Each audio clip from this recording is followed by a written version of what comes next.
सर्वांना माझा नमस्कार. आपल्या टेलिग्राम ग्रुपवरती मी एक व्हिडिओ शेअर केला होता.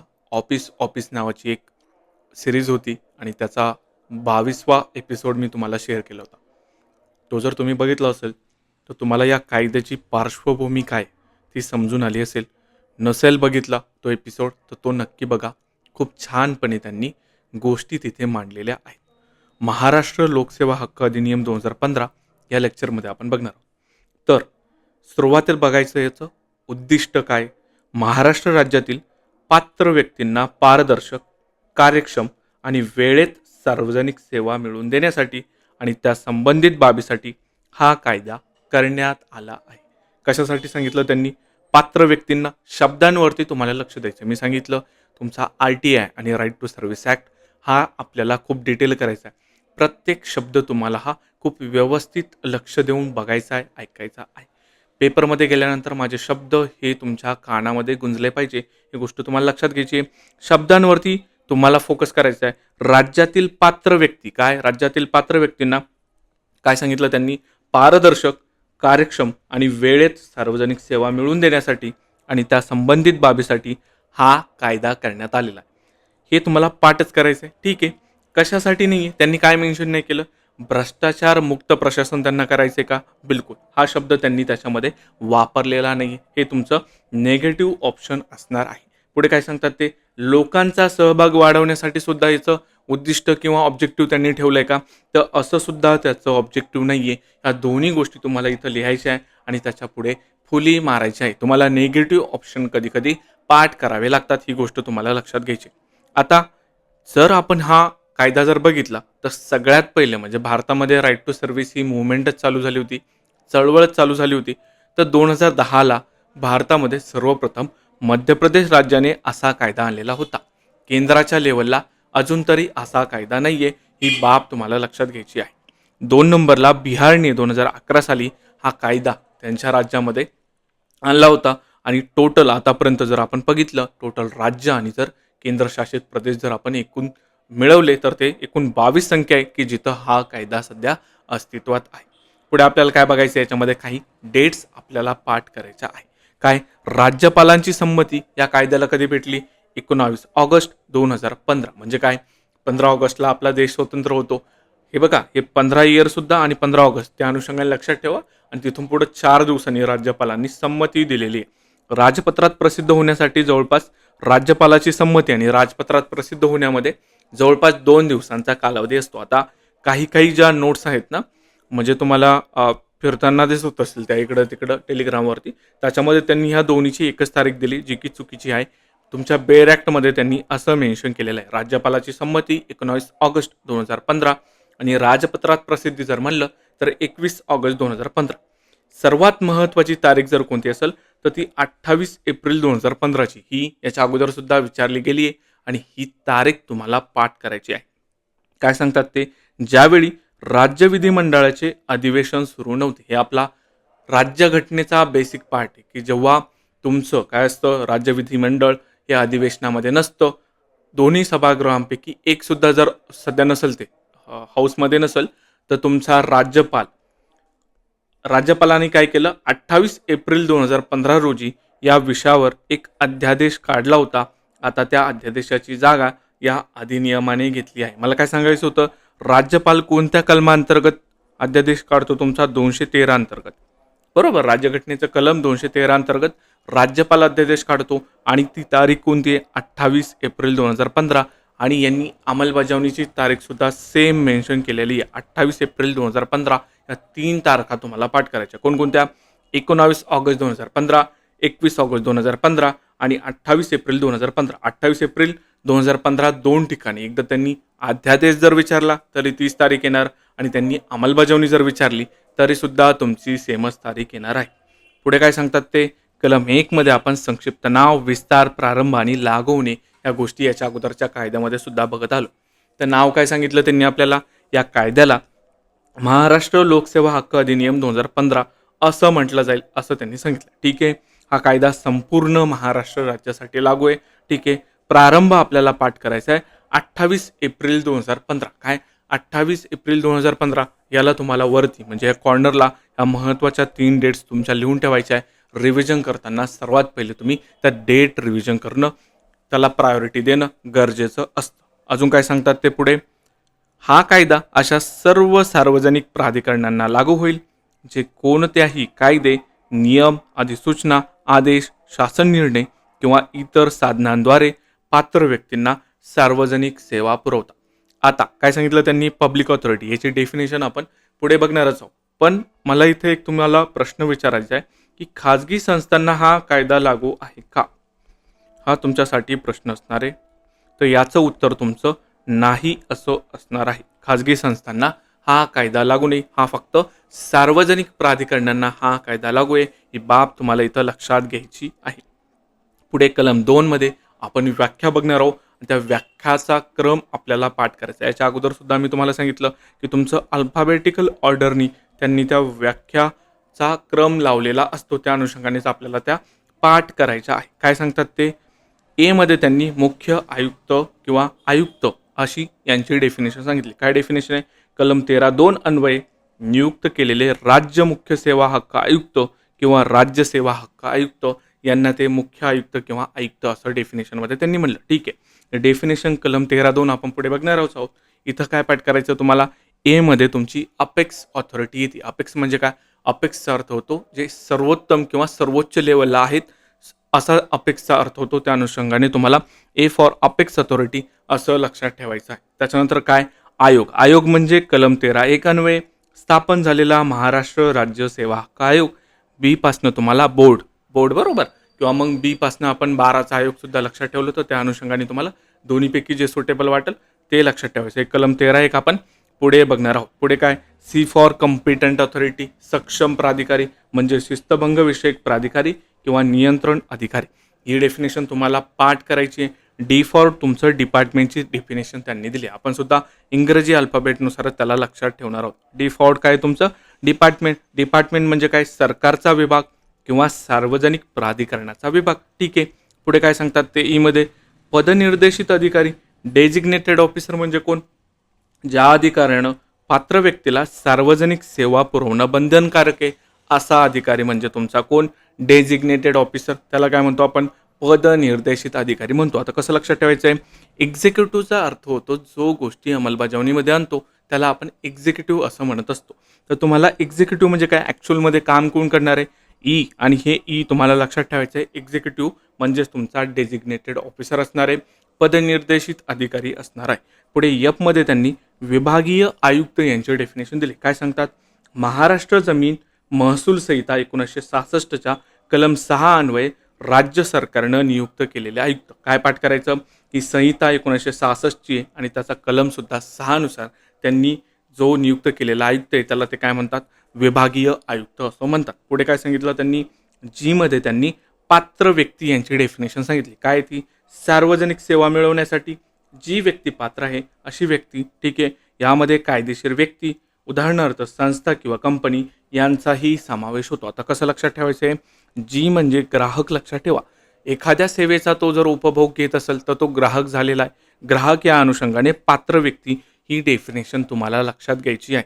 ह्या गोष्टी मी ज्या तुम्हाला लेक्चरमध्ये सांगतोय त्या तुम्हाला तुमच्या नोट्समध्ये मेन्शन करायच्या आहेत.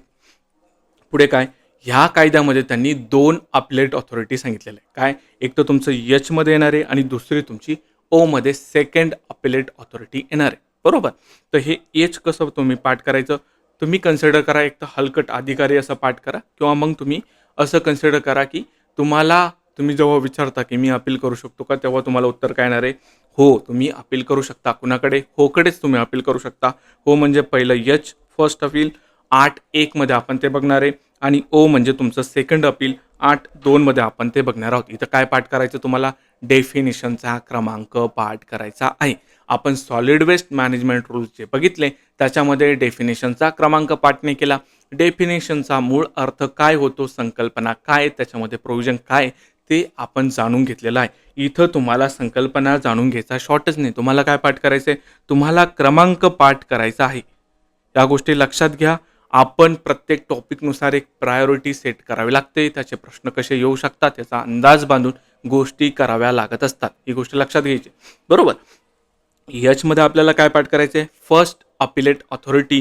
कसं? हो आपण पाठ केलं. हो मध्ये एच म्हणजे तुमचा पहिला अपीलीय अधिकारी आणि ओ मध्ये तुमचा सेकंड अपील अधिकारी, जो की 8.2 आणि 8.1 मध्ये तुमचा फर्स्ट अपील अधिकारी येतो. आय होप तुम्हाला A for apex authority, B for board तुमचं, C for competent authority, D for department, A for executive, मध्ये आपण नाही बघितलं काही ट्रिक, जी फॉर ग्राहक आपण पाठ केलं. त्याच्यानंतर आपण हो पाठ केलेलं आहे. पुढे पुढे आपल्याला मध्ये त्यांनी शासन किंवा राज्य शासनाची डेफिनेशन केली. काय सांगितलं ती?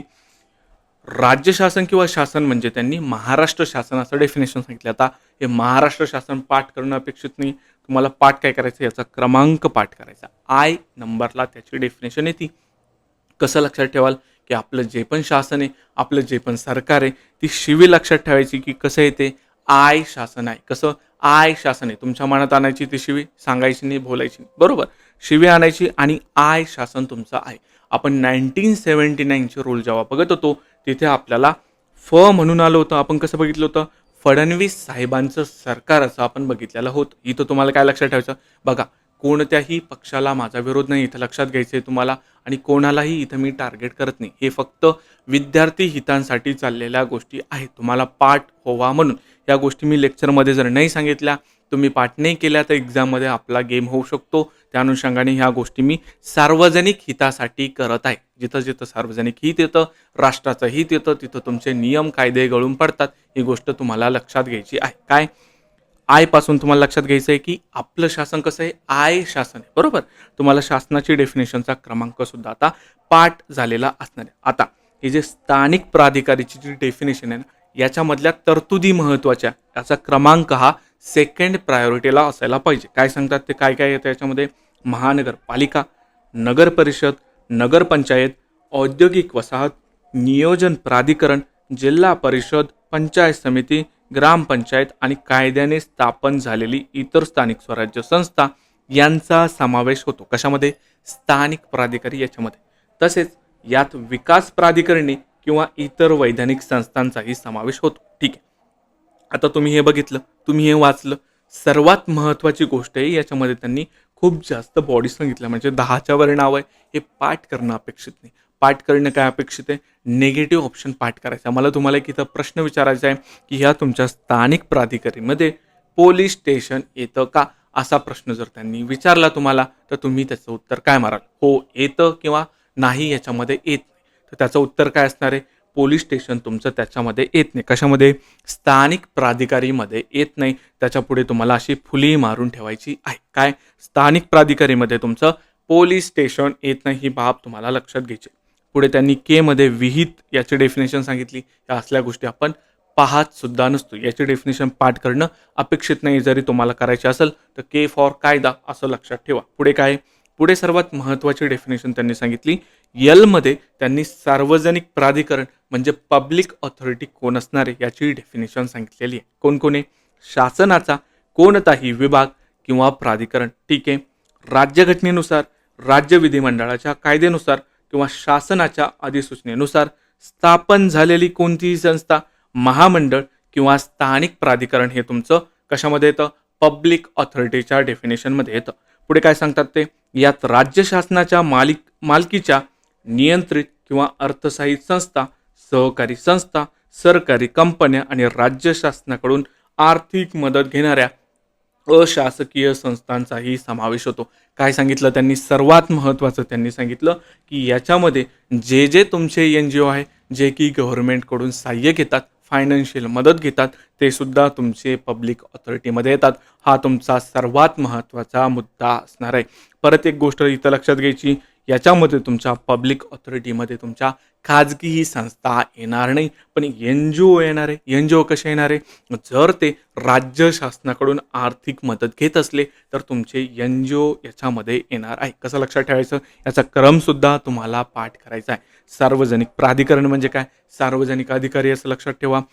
फॉर लगान असं लक्षात ठेवा. आणि लगान वसूल करणारे सार्वजनिक प्राधिकारी हा आपला मेमर हिंट किंवा हा आपला कोड असणार आहे पाठांतराचा. हे लक्षात घ्यायची ही बाब. यल फॉर काय, लगान, आणि लगान वसूल करणारे सार्वजनिक प्राधिकारी हे तुमचे मध्ये त्यांनी सांगितले. NGO त्याच्यामध्ये येतं, खाजगी संस्था त्याच्यामध्ये येत नाही. पुढे काय बघायचं आपल्याला, मध्ये त्यांनी सार्वजनिक सेवा याची डेफिनेशन केली. सर्वात महत्त्वाची डेफिनेशन आहे. काय सांगितलं त्यांनी, कलम 3 अन्वये सार्वजनिक प्राधिकरणानं अधिसूचित केलेल्या सेवा. काय सांगितलं त्यांनी, सार्वजनिक प्राधिकरणानं अधिसूचित केलेल्या सेवा. ठीक आहे, कलम 3 आपण पुढे बघणार आहोत. याचा क्रमांक कसा पाठ करायचा, मेन सर्व्हिस हा आपला कोड असणार आहे. काय, मेन सर्व्हिसेस हा आपला कोड असणार आहे. सार्वजनिक सेवा ही कोणत्या डेफिनेशनमध्ये येतं, मध्ये येतं. कसं लक्षात ठेवायचं, मेन सर्व्हिसेस असं लक्षात ठेवायचं. पुढे काय सांगितलं त्यांनी, मध्ये आपल्याला सेवा मिळवण्याचा हक्क सांगितलेला आहे. राईट टू सर्व्हिस त्यांनी मध्ये सांगितलं आहे. सार्वजनिक प्राधिकरणानं अधिसूचित केलेल्या नियत काल मर्यादेमध्ये, नियत म्हणजे काय, ठराविक कालमर्यादेमध्ये सार्वजनिक सेवा मिळवण्याचा पात्र व्यक्तीचा हक्क त्यांनी सांगितलेला आहे. मी तुम्हाला आपल्या टेलिग्राम ग्रुपला जी लिंक शेअर केली त्याच्यामध्ये तुम्ही जर तो एपिसोड बघितला असेल तर त्याच्यामधला जो मुसद्दी लाल होता तो काय करतो, तो वारंवार त्या ऑफिसच्या चक्रा मारत असतो, बरोबर. त्याला त्याच्या बापाचं डेथ सर्टिफिकेट काढायचं असतं, पण शेवटी ते डेथ सर्टिफिकेट कोणाच्या हातात पडतं, इव्हन तो मेल्यानंतर त्याच्या मुलाच्या हातात पडतं. म्हणजे काय, तिथं ठराविक कालमर्यादाने. पण हा राईट टू सर्व्हिस ॲक्ट काय करतो, एक नियत कालमर्यादा यांना घालून देतो. म्हणजे ठराविक कालमर्यादा यांना घालतो. कशामध्ये, मध्ये सेवा मिळवण्याचा हक्क हा तुमचा सांगितलेला आहे. कशामध्ये, नियत कालमर्यादेमध्ये सांगितलं. आणि ही नियत कालमर्यादा त्यांनी कलम क्रमांक 3 मध्ये सांगितलेली. हे कलम क्रमांक 3 सुद्धा आपल्याला पाठ करायचं आहे. ठीक आहे, पुढे काय सांगतात ते, मध्ये आपल्याला त्यांनी द्वितीय अपीलीय अधिकारी सांगितला, जो की आपला कलम 8(2) मध्ये येतो. 8(2) आपण पुढे सुद्धा बघणार आहे.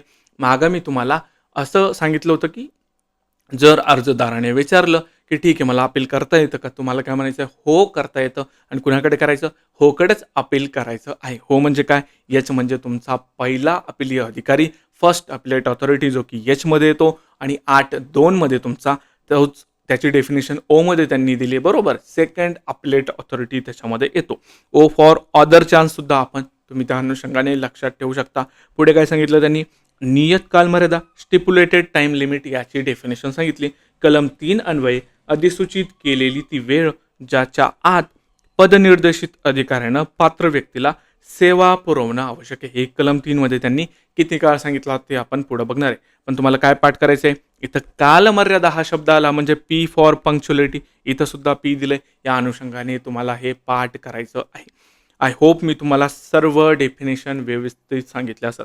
16 डेफिनेशन इथं सांगितल्या, एकही तुमची सुटायला नको. सगळ्या तुमच्या इथंच तुमच्या तोंडपाठ झाल्या पाहिजे. रात्री झोपताना सुद्धा तुमच्या कानामध्ये फक्त माझाच आवाज गुंजला पाहिजे. ए फॉर तुमची अपेक्स ऑथॉरिटी, बी फॉर तुमचा बोर्ड किंवा बाराचा आयोग, C for competent authority, D for तुमचा डिपार्टमेंट, ई फॉर एक्झिक्युटिव्ह म्हणजे पदनिर्देशित अधिकारी, मध्ये तुमचा विभागीय आयुक्त, जी फॉर ग्राहक म्हणजे पात्र व्यक्ती, मध्ये तुमचा प्रथम अपीलीय अधिकारी, हो, आणि ओ मध्ये तुमचा द्वितीय अपीलीय अधिकारी. त्याच्यानंतर आपण आय म्हणजे शासन बघितलं होतं, बरोबर. तिथं आपण शिवीचा उपयोग केला होता.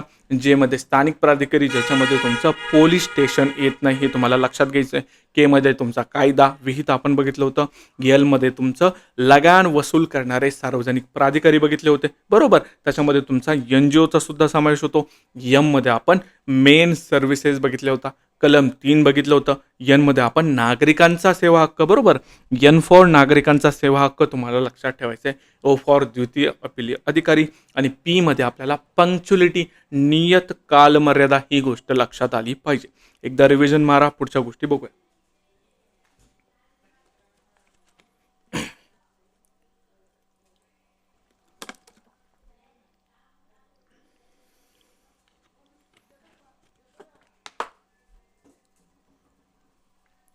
कलम 3 मध्ये त्यांनी सार्वजनिक सेवा, पदनिर्देशित अधिकारी आणि नियत कालमर्यादा यांची अधिसूचना असं त्यांनी कलम 3 मध्ये मेन्शन केलं. एक कलम 3 तुम्हाला पाठ करायचं आहे. ॲटलिस्ट याच्यामधला तुम्हाला नियत कालमर्यादा हा शब्द लक्षात ठेवायचा आहे. याच्यावरती तुमचा प्रश्न येऊ शकतो. ठीक आहे, पुढे काय सांगतात ते,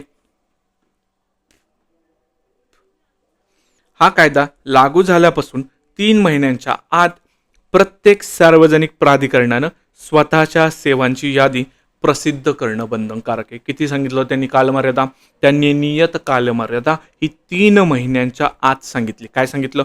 तुम्हाला तुम्ही ज्या सेवा देणार आहेत त्याची यादी जाहीर करायची. आठवा, तो मुसद्दी लाल आठवा, आपला ऑफिसमधला तो एपिसोड आठवा. तो जातो त्या बोर्डावरती काय लिहिलेलं असतं? दलालापासून सावध राहा. त्यांनी कुठंही असं नमूद नाही केलं की तुमचे हे अधिकार आहे, तुम्हाला ह्या सेवा भेटतील आणि ह्या कालावधीमध्ये भेटतील. हे कधीचं होतं? हे तुमचं राईट टू सर्व्हिस ॲक्ट येण्या अगोदरची कंडिशन होती. तो एपिसोड तुम्हाला व्हिज्युअल मेमरी म्हणून या ॲक्टमध्ये कामं आला पाहिजे. ते तुमचे 20 मिनटं कधीही वाया जाणार नाही. बघितला नसेल तो एपिसोड तर नक्की बघा. त्याची लिंक मी तुम्हाला आपल्या टेलिग्राम ग्रुपला शेअर केलेली आहे. पुढे काय सांगतात ते? यामध्ये सेवांचं नाव, पदनिर्देशित अधिकारी, प्रथम व द्वितीय अपीलीय प्राधिकारी आणि सेवा देण्याची नियत कालमर्यादा यांचा समावेश आहे. त्यांनी सांगितलं का याच्यामध्ये फक्त सेवा येते, फक्त काय काय सेवा आहे तेवढं मेन्शन करा. नाही, त्यांनी काय सांगितलं? जे तुमचे डेझिग्नेटेड ऑफिसर आहे ते सुद्धा मेन्शन करा. प्रथम आणि द्वितीय अपीलीय अधिकारी कोण असणार आहे ते सुद्धा मेन्शन करा. आणि सेवा देण्याची तुमची नियत कालमर्यादा काय, ठराविक कालमर्यादा काय, याचं सुद्धा तुम्ही मेन्शन करा. आठवा, तो मुसद्दीलाल त्या ऑफिसमध्ये जातो, त्या चपराशाला बोलतो. चपराशीनंतर तो टीना मॅडमकडे जातो. टीना मॅडम त्याला हे सांगते, परत ती दुसऱ्याकडे पाठवती. मग तो पांडे सर म्हणजे इकडून तिकडे जात असतो. कोणता अधिकारी काय हे याचा मेळ लागत नाही. तो एपिसोड तुम्हाला खूप कामं येणार आहे. काय याच्यामध्ये काय काय पब्लिश करतात ते? सेवांचं नाव, पदनिर्देशित अधिकारी, प्रथम व द्वितीय अपीलीय अधिकारी आणि सेवा देण्याची नियत कालमर्यादा. त्या एपिसोडमध्ये कुठेही असा बोर्ड नव्हता. कोणता बोर्ड नव्हता? की तुम्हाला ह्या सेवा भेटतील असा कुठेही बोर्ड नव्हता. पुढे काय सांगतात ते?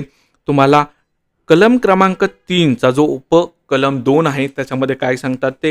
ही सर्व माहिती कार्यालयाच्या नोटीस बोर्डवर आणि प्राधिकरणाच्या वेबसाईटवर प्रदर्शित करणं आवश्यक आहे. या सेवेचा फॉर्म आणि शुल्काचा तपशीलही असावा. बरोबर. काय होतं? तो जातो, त्याला फॉर्मच भेटत नाही. बरोबर. टीना मॅडम काय सांगते? फॉर्म घेण्या अगोदर तुम्हाला काय करायचं आहे? स्मशानभूमीची रिसिप्ट आणायची. या सर्व गोष्टी कधी व्हायच्या? तुमचा राईट टू सर्व्हिस ॲक्ट येण्या अगोदरच्या होत्या. पण आता त्यांनी काय सांगितलं? की तुम्हाला सर्व गोष्टी या नोटीस बोर्डावरती मेन्शन करायच्या. अजून काय करायचं? तुम्हाला जी तुमची अधिकृत वेबसाईट आहे या दोन्ही ठिकाणी म्हणजे काय फिजिकली सुद्धा आणि ऑनलाईन प्रेझेन्स सुद्धा तुमचा याचा असायला हवं असं त्यांनी मेन्शन केलं. यात सेवेचा फॉर्म आणि शुल्काचा तपशीलही असावा असं त्यांनी नियम क्रमांक कलम क्रमांक 3 मध्ये सांगितलंय. 3.1 आणि 3.2 आपण बघितलेलं आहे. इथं कलम क्रमांक 3 आणि 3 महिन्यांच्या आत हा कालावधी तुमचा 3-3 या कोडनी सुद्धा तुम्ही लक्षात ठेवू शकता. पुढे काय आपल्याला कलम 4 बघायचं. कलम 4 मध्ये त्यांनी काय सांगितलं? नियत कालमर्यादेत सेवा मिळवण्याचा हक्क. आता हे तर आपल्याला पहिले पाठ करायचं. कलम 4 मध्ये काय सांगितलं त्यांनी? ठराविक कालमर्यादेमध्ये तुम्हाला सेवा मिळवण्याचा हक्क आहे. कसं पाठ करायचं? आपण जेव्हा याच्या अगोदर 1979चे रूल्स जेव्हा बघत होतो त्याच्यामध्ये आपण काय बघितलं? की चारही बाजूनी तुमचा शासकीय कर्मचारी अडकवल्या जातो असं आपण बघितलं होतं. म्हणजे त्याचं तिथं निलंबन होतं. चारही बाजूनी अडकवला जातो म्हणजे काय? तिथं त्याचं निलंबन होतं. इथं तुम्हाला काय लक्षात ठेवायचं? कलम 4 वरून अधिकाऱ्यांना कायद्याच्या चौकटीत राहून काम करायचं. कायद्याच्या चौकटीत राहून काम करायचं म्हणजे काय? त्यांना ठराविक कालमर्यादेमध्ये त्यांना सेवा द्यायची आहे. ठीक आहे. पुढे काय सांगतात ते? कायदेशीर, तांत्रिक आणि आर्थिक बाबींचा विचार करून प्रत्येक पात्र व्यक्तीला या कायद्यानुसार वेळेत सेवा मिळवण्याचा कायदेशीर हक्क आहे. कसा कसा? डेफिनेशन या शब्दांवरती तुम्हाला लक्ष द्यायचं आहे. पेपरमध्ये त्यांनी खूप जास्त प्रमाणामध्ये या शब्दांवरती कन्फ्यूज केलेले. काय सांगतात? प्रत्येक पात्र व्यक्तीला या कायद्यानुसार वेळेत सेवा मिळवण्याचा कायदेशीर हक्क आहे. काय कायदेशीर हक्क आहे? तुमचा त्यांनी कायदा पास केला म्हणजे तुमचा 100% हा कायदेशीर हक्क असणार आहे. पुढे काय सांगतात ते? पदनिर्देशित अधिकाऱ्यानं विहित वेळेत सेवा देणं बंधनकारक आहे. ठीक आहे. नैसर्गिक आपत्ती किंवा निवडणुकीच्या काळात सरकार ही कालमर्यादा वाढवू शकतं. कोण वाढवू शकतं? सरकार वाढवू शकतं. आणि असे अपवाद आपण याच्या अगोदर जे 5 ॲक्ट बघितले, नियम बघितले त्याच्यामध्ये सुद्धा बघितलेले आहे. जिथं नैसर्गिक आपत्ती येते किंवा इथं काय सांगितलं त्यांनी? नैसर्गिक आपत्ती किंवा निवडणुकीच्या काळात सरकार ही कालमर्यादा वाढवू शकते. कोण वाढवू शकतं? सरकार. स्वतः ऑफिसर ती वाढवू शकत नाही. ही बाब तुम्हाला लक्षात घ्यायची आहे. आणि त्यांनी काय सांगितलं? नियत कालमर्यादा ही तुम्हाला कलम 3 मध्ये सांगितली. कलम 4 मध्ये काय सांगितलं? अधिकाऱ्यांना कायद्याच्या चौकटीत राहून काम करायचं आहे. म्हणजे काय?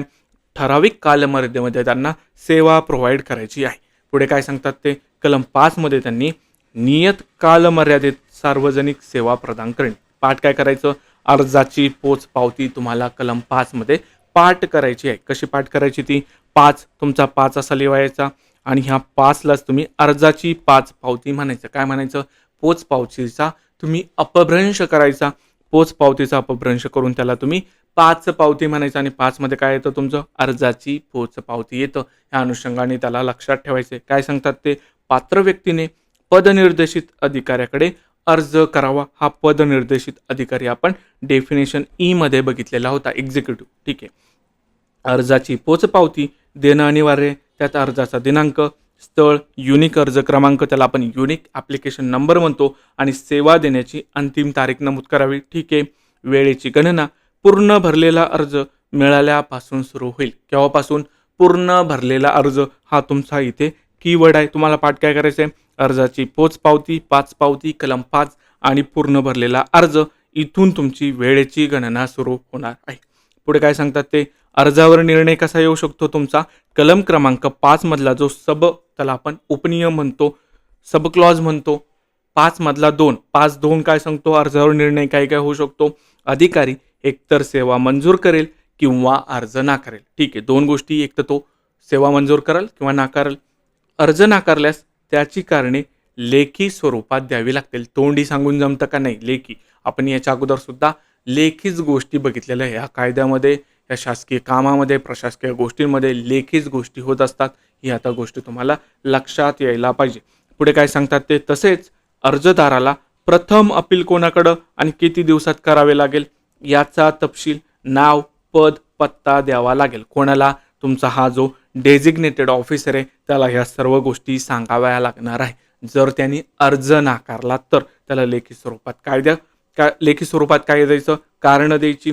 अर्जदाराला प्रथम अपील कोणाकडं आणि किती दिवसात करावं ते सांगायचं. त्यांचं नाव, पद आणि पत्ता सुद्धा द्यायचा. नियम 5 मध्ये तुम्हाला महत्त्वाचं काय पाठ करायचं, 5 पावती असं पाठ करायचं आहे.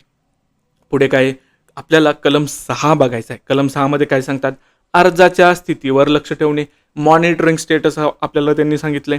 काय सांगितलं त्यांनी, कलम 6 मध्ये अर्जाच्या स्थितीवर लक्ष ठेवणे, युनिक अर्ज क्रमांकाद्वारे अर्जदाराला आपल्या अर्जाची स्थिती ऑनलाईन पाहता येईल. ठीक आहे.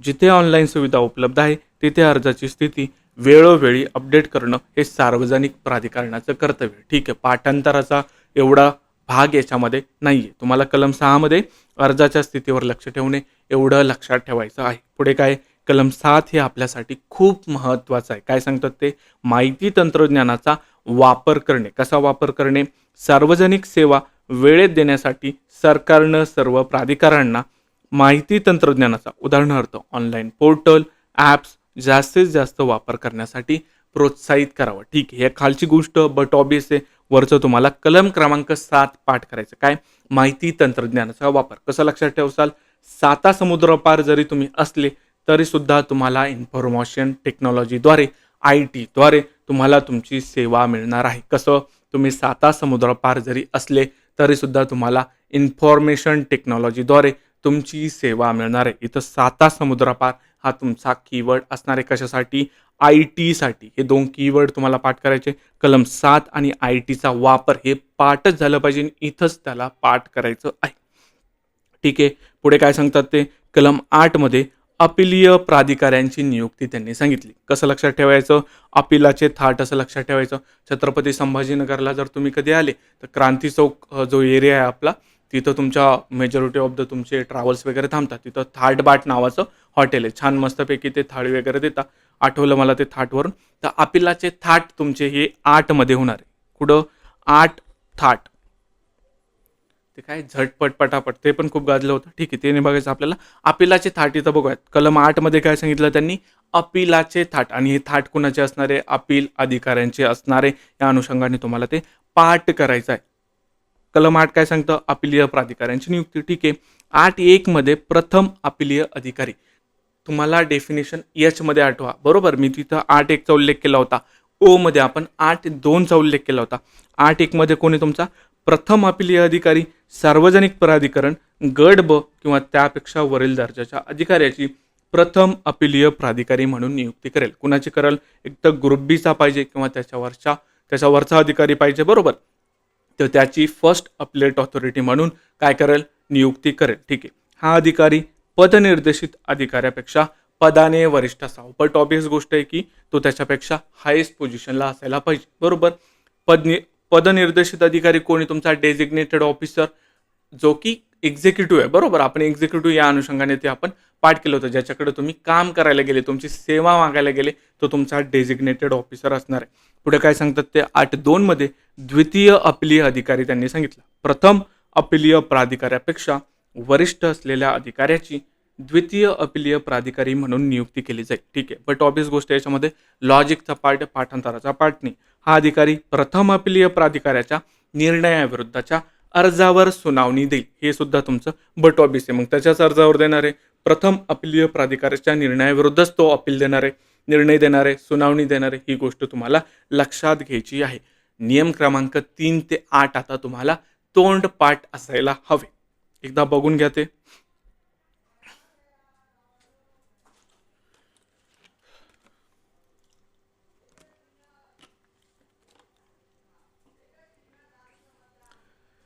कलम 9 मध्ये तुमचं अपीलाचं मेकॅनिझम त्यांनी सांगितलं. काय कलम 9 मध्ये त्यांनी काय सांगितलं? अपीलाचं मेकॅनिझम सांगितलं. जेव्हा एखादा पात्र व्यक्तीला वेळेत सेवा मिळत नाही किंवा त्याचा अर्ज नाकारला जातो, तेव्हा दाद मागण्यासाठी ही प्रक्रिया पाळली जाते. कोणती प्रक्रिया आहे? First appeal. केव्हा करावं? जर अर्ज नाकारला गेला असेल किंवा नियत कालमर्यादेमध्ये सेवा मिळाली नसेल तर. काय केव्हा करायचं आहे? जेव्हा तुम्हाला तुमचा अर्ज नाकारला किंवा तुम्हाला सेवा तुमच्या ठराविक वेळेमध्ये भेटली नाही तर. ठीक आहे. कोणाकडे तुम्हाला अपील करायचं आहे? प्रथम अपीलीय प्राधिकाऱ्याकडे करायचा. ठीक आहे. मुदत किती आहे? निर्णय मिळाल्यापासून किंवा कालमर्यादा संपल्यापासून 30 दिवसांच्या आतमध्ये तुम्हाला अपील करायचं आहे प्रथम अपीलीय अधिकाऱ्याकडे. ही तुमची कालमर्यादा खूप खूप जास्त महत्त्वाची. इथं तुम्हाला जेवढे स्टार करता येतील तेवढे तुम्हाला करायचे आहे. ठीक आहे. 30 दिवसांच्या आत तुम्हाला काय करायचं आहे? प्रथम अपीलीय अधिकाऱ्याकडे अपील करायचं. हे खूप महत्त्वाचा फॅक्ट तुमचा आहे. पुढे काय सांगतात ते? अपवादात्मक परिस्थितीमध्ये योग्य कारण असल्यास 90 दिवसापर्यंतच्या विलंबासह अपील स्वीकारले जाऊ शकते. दोन्ही गोष्टी तुम्हाला पाठ करायच्या की ठीक आहे. अपवादात्मक स्थितीमध्ये 90 दिवसापर्यंत, ठीक आहे. आणि सुरुवातीला इन जनरलमध्ये तुम्हाला, सर्वसाधारण परिस्थितीमध्ये तुम्हाला 30 दिवसाच्या आत अपील करायचं. या दोन्ही ज्या कालमर्यादा आहे तुम्हाला पाठ करायच्या आहे. 30 आणि 90, 30 आणि 90, 1 महिन्याच्या आत. आणि इथं तुमचे 3 महिन्याचा कालावधी त्यांनी दिलाय. पुढे काय सांगतात ते? प्रथम अपीलीय प्राधिकाऱ्याचा निर्णय. ठीक आहे. हा अधिकारी 30 दिवसाच्या आत निकाल देईल. तो पदनिर्देशित अधिकाऱ्याला ठराविक वेळेत सेवा देण्याचे आदेश देऊ शकतो किंवा योग्य कारणांसह अपील नाकारू शकतो. वरती जे सांगितलं त्या 2 गोष्टी यांनी खाली सांगितल्या. महत्त्वाची अट याच्यामध्ये काय घातली? निर्णय घेण्यापूर्वी अर्जदार आणि पदनिर्देशित अधिकारी या दोघांनाही आपले म्हणणे मांडण्याची संधी दिली जाईल. काय? हे तुमचं नॅचरल जस्टिसचा पार्ट आहे की समोरच्याला तुम्ही म्हणणे मांडण्याची संधी देता, ऐकून घेण्याची संधी देता. ऑडी अल्टरम पार्ट आपण नॅचरल जस्टिसमध्ये बघितलेलं होतं. याच्यामध्ये मला कोणीतरी डाऊट विचारला होता की जर दुसरी संधी नाकारली ऐकून घेण्याची तर मग ते तुमच्या नॅचरल जस्टिसच्या विरोधात जातं का? तो मुद्दाच येत नाही तिथं नॅचरल जस्टिसचा. नैसर्गिक न्याय कुठे येतो की तुम्ही ॲटलिस्ट एकदा ऐकून घेण्याची संधी द्यायला पाहिजे. सेकंड टाईमला तो मुद्दाच येत नाही. तुमचा तिथं नैसर्गिक न्यायाचा मुद्दा येत नाही. ही गोष्ट तुम्हाला लक्षात घ्यायची आहे. पुढे काय सांगतात ते? द्वितीय अपील, सेकंड अपील केव्हा करावं? प्रथम अपीलीय प्राधिकाऱ्याच्या निर्णयाविरुद्ध करावं. कोणाकडं? द्वितीय अपीलीय प्राधिकाऱ्याकडे करावं. प्रथम अपीलाचा निर्णय मिळाल्यापासून 30 दिवसाच्या आत. इथं काय सांगितलं त्यांनी? एक गोष्ट लक्षात घ्या. या प्रथम अपीलीय प्राधिकाऱ्याला निर्णय घेण्याची कालमर्यादा त्यांनी 30 दिवसांची ठेवली आणि सेम गोष्ट त्यांनी प्रथम अपीलाचा निर्णय मिळाल्यापासून 30 दिवसाच्या आत त्यांना सेकंड अपील करायला सुद्धा चान्स दिला. जर प्रथम अपीलाचा निर्णय आलाच नाही तर प्रथम अपील केल्यापासून 45 दिवसानंतर द्वितीय अपील करायचं आहे. काय? तुम्हाला अपीलाचा निर्णय मिळाल्यापासून, कोणता? फर्स्ट अपीलाचा निर्णय मिळाल्यापासून 30 दिवसाच्या आत अपील करायचं आहे. आणि जर प्रथम अपीलाचा निर्णय आलाच नाही तर प्रथम अपील केल्यापासून 45 दिवसानंतर द्वितीय अपील करायचं. बेसिकली तुम्हाला 15 दिवसांची वाट पाहायची आहे. पुढे काय सांगतात? योग्य कारण असल्यास जास्तीत जास्त 90 दिवसापर्यंतचे विलंब माफीचे अधिकार या प्राधिकाऱ्याला आहेत. ठीक आहे. हे आपण वरती सुद्धा बघितलेलं आहे. पुढे काय सांगतात? द्वितीय अपीलीय प्राधिकाऱ्याचा निर्णय. ठीक आहे. हा अधिकारी अपील मिळाल्यापासून 45 दिवसांच्या आत निकाल देईल. ठीक आहे. तो पदनिर्देशित अधिकाऱ्याला सेवा देण्याचा आदेश देऊ शकतो किंवा लेखी कारणांसह अपील नाकारू शकतो. येथे दोन्ही पक्षांना सुनावणीची संधी देणं अनिवार्य आहे. काय इथं तुम्हाला सेकंड अपिलेटमध्ये सुद्धा दोन्ही पक्षांना काय संधी दिलेली आहे, कशाची, सुनावणीची संधी दिलेली आहे. ही बाब तुम्हाला लक्षात घ्यायची. दोन गोष्टींमध्ये डिस्टिंग्विश करा. प्रथम अपीलीय प्राधिकारी हा तुमचा 30 दिवसाच्या आतमध्ये निर्णय घेतो आणि द्वितीय अपीलीय प्राधिकारी हा 45 दिवसाच्या आत तुमचा निकाल देणारे. ह्या दोन गोष्टी त्यांनी सेपरेट सांगितलेल्या आहेत. ठीक आहे. पुढे काय सांगतात ते, अपीलीय प्राधिकाऱ्यांचे अधिकार. अपील निकाली काढताना या प्राधिकाऱ्यांना दिवाणी प्रक्रिया संहिता 1908 म्हणतो आपण त्याला, नुसार दिवाणी न्यायालयाचे खालील अधिकार असतील. कोणकोणते अधिकार आहे त्यांना, कागदपत्रे किंवा रेकॉर्ड सादर करण्यास सांगणं, त्यांची तपासणी करणं. ठीक आहे. सुनावणीसाठी समन्स बजावणं आणि विहित केलेल्या इतर बाबी. सर्वात महत्त्वाचं काय की त्यांना दिवाणी न्यायालयाचे अधिकार आहे, हे तुम्हाला लक्षात घ्यायचं आहे. याचं एअर जर तुम्हाला पाठ करता आलं तर पाठ करायचं, नाहीतर फक्त एक गोष्ट लक्षात ठेवायचं की दिवाणी न्यायालयाचे अधिकार त्यांना आहे. या गोष्टी आपण राज्यघटनेमध्ये सुद्धा वाचत असतो. ठीक आहे. एकदा बघून घ्या कलम 9 मध्ये तुम्हाला काय काय होतं. हा टेबल सुद्धा तुम्हाला बनवून दिलेला आहे. यस, रिव्हिजन करण्यासाठी. कलम 10 मध्ये काय येतो, तुमचा दंड येतो. 10 आणि दंड या अनुषंगाने तुम्हाला लक्षात ठेवायचं आहे. काय सांगतात ते, जर प्रथम अपीलीय प्राधिकाऱ्याचं असं मत झाले की पदनिर्देशित अधिकाऱ्याने वाजवी कारणाशिवाय सेवा देण्यास कसूर केली आहे, तर तो 500 रुपये ते 5,000 रुपयापर्यंत दंड ठोठावेल. किती, मिनिमम 500 रुपये तर 5,000 रुपयापर्यंत तो दंड ठोठावणार आहे. या 500ला जर तुम्ही 10ने गुणलं तर तुमचं 5,000 येतं. हे 10 कडून आले, कलम 10 मधून आलेले. हे असं काहीतरी कॅल्क्युलेशन लावायचं म्हणजे ते तुमच्या माइंडमध्ये फिट बसतं. एक्झाममध्ये जर एक्झॅक्ट आकडा आठवला नाही तरी सुद्धा तुम्हाला असे कॅल्क्युलेशन लावता तिथे येतात. मिनिमम किती आहे, किमान किती आहे, 500 आणि मॅक्झिमम किती आहे, 5,000 रुपयापर्यंत दंड तो ठोठावू शकतो. ही गोष्ट तुम्हाला लक्षात घ्यायची. पुढे काय सांगतात, द्वितीय अपीलीय प्राधिकारी देखील प्रथम अपीलीय प्राधिकाऱ्याने लावलेला दंड कायम ठेवू शकतो किंवा त्यात बदल करू शकतो. ठीक आहे. याच्यामध्ये त्यांनी एक महत्त्वाची अट सांगितली. कोणती आहे, कोणताही दंड लावण्यापूर्वी पदनिर्देशित अधिकाऱ्याला त्याचे म्हणणे मांडण्याची वाजवी संधी दिली जाईल. ठीक आहे. या ऐकून घेण्याची संधी त्यांनी इथे सुद्धा दिलेली आहे. पुढे काय सांगतात, प्रथम अपीलीय प्राधिकाऱ्यावरील दंड. ठीक आहे. जर मुख्य आयुक्त किंवा आयुक्तांचे असे मत झाले की प्रथम अपीलीय प्राधिकाऱ्याने वारंवार वेळेत निकाल दिला नाही किंवा दोषी अधिकाऱ्याला वाचवण्याचा प्रयत्न केला, तर ते प्रथम अपीलीय प्राधिकाऱ्याला 500 ते 5,000 रुपयापर्यंत दंड देईल. इथं यांनी काय केलं, ज्यांनी पण हे कायदा बनवला ना त्यांनी तुमचं काम सोपं केलं. दोन्ही ठिकाणी त्यांनी दंडाची रक्कम सारखीच ठेवली. इथं मिनिमम 500 तर मॅक्झिमम 5,000 रुपयापर्यंत दंड हा तुमचा फर्स्ट अपीलेट ऑथॉरिटीला सुद्धा होणार आहे. येथेही संबंधित अधिकाऱ्याला सुनावणीची संधी दिली जाईल. ऐकून घेण्याचा अधिकार इथं त्यांनी दिलेला आहे, संधी दिलेली. ही बाब तुम्हाला लक्षात घ्यायची. सर्वात महत्त्वाचं काय, तुम्हाला दंडाची रक्कम पाठ करायची आणि कलम 10 मध्ये त्यांनी दंड सांगितलं हे तुम्हाला पाठ करायचं आहे. पुढच्या गोष्टी आपण पुढच्या म्हणजे इथून कलम 11 पासून आपण पुढच्या लेक्चरमध्ये डिस्कस करू. ठीक आहे. भेटू पुढच्या लेक्चरमध्ये. तोपर्यंत बाय बाय.